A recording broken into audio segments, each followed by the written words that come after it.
नमस्कार प्रिय विद्यार्थियों। हिंदी साहित्य बीए प्रथम वर्ष प्रथम सेमेस्टर में अगर आप हैं और हिंदी सिलेबस में आपको हिंदी काव्य या हिंदी साहित्य का इतिहास कुछ भी आपको दिया है, आपको बस इन प्रश्नों को पढ़ करके चला जाना है। परीक्षा में यहीं से क्वेश्चन पूछे गए, चूंकि ये सारे क्वेश्चन परीक्षाओं में कई बार पूछे गए हैं।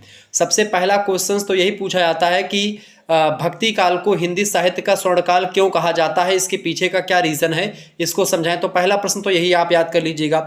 दूसरा प्रश्न, तुलसी की नवधा भक्ति या भक्ति भावना के बारे में प्रश्न पूछा जाता है। साथ ही साथ में हिंदी साहित्य का काल विभाजन और नामकरण, ये प्रश्न बहुत महत्वपूर्ण है, हरदम परीक्षा में आता है, इसको पढ़ लीजिएगा।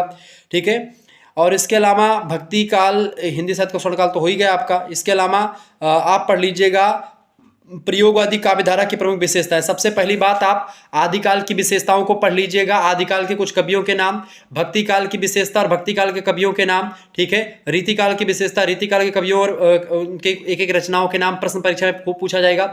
आपके पाठ्यक्रम में कौन कौन सी कविताएं किस रचनाकार की संकलित है, इसको आपको याद होना चाहिए, क्योंकि ये अति लघु उत्तरीय में क्वेश्चन कई बार पूछा जा सकता है। विशेषताएं अति लघु उत्तरीय में कई बार पूछी जा सकती है और कई बार दीर्घ उत्तरीय और लघु उत्तरीय में भी आ सकती हैं, ये बात ध्यान रखेंगे।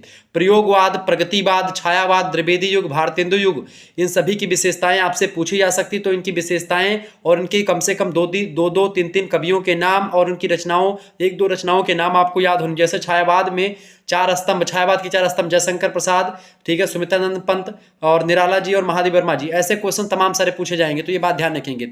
तो प्रसाद जी के बारे में पढ़ लीजिएगा। ठीक है। उसके अलावा निराला जी के बारे में पढ़ लीजिएगा, परीक्षा के लिए बहुत इंपॉर्टेंट है। सूरदास या कबीरदास में से आप किसी एक को पढ़ सकते हैं, क्योंकि परीक्षा में प्रश्न हमेशा आएगा। तुलसीदास से तो आना ही आना तय है। ठीक है।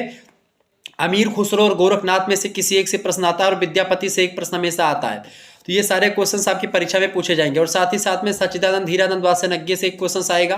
ठीक है। बेसिकली आपसे घनानंद के बारे में प्रश्न पूछेगा। घनानंद प्रेम की पीर कवि को कहे जाते हैं। बिहारी लाल को गागर में सागर भरने वाला कवि क्यों कहा जाता है, क्योंकि ये सब प्रश्न परीक्षा में पूछे जाते रहते हैं। ठीक है। इसके अलावा आपसे पूछा जाएगा महादेवी वर्मा आधुनिक युग की मीरा है, इसके बारे में प्रश्न आता है। धूमिल की कविताओं का भाव पक्ष और कला पक्ष आप पढ़ लीजिएगा। ठीक है। प्रसाद जी छायावाद के प्रतिनिधि कवि हैं। मुक्तिबोध काव्य में फैंटेसी का प्रयोग करते हैं। ये सब प्रश्न परीक्षा में आपसे पूछा जाएगा, ये बात आप ध्यान रखेंगे। ठीक है। केशव हृदयहीन कवि हैं, उनके बारे में आपसे प्रश्न, ये सब प्रश्न परीक्षा में आता रहता है, तो ये बात आप ध्यान रखेंगे। इसके अलावा आपसे और भी प्रश्न पूछा जाता रहता है कि विद्यापति मूलतः यौवन और श्रृंगार के कवि हैं, पठित अंशों के आधार पर 100 उदाहरण समीक्षा कीजिए। ऐसे क्वेश्चंस खूब पूछे जाते हैं। साथ ही साथ में आपसे कुछ जो व्याख्या वाले प्रश्न पूछे जाते हैं, उनमें जैसे घनानंद से एक व्याख्या आती है, बिहारी लाल से 3-4 दोहे आते हैं और गोरखनाथ के 1-2 दोहे आते हैं। इसके अलावा विद्यापति की जो रचना है राधा की वंदना, वहां से प्रश्न परीक्षा में आता है।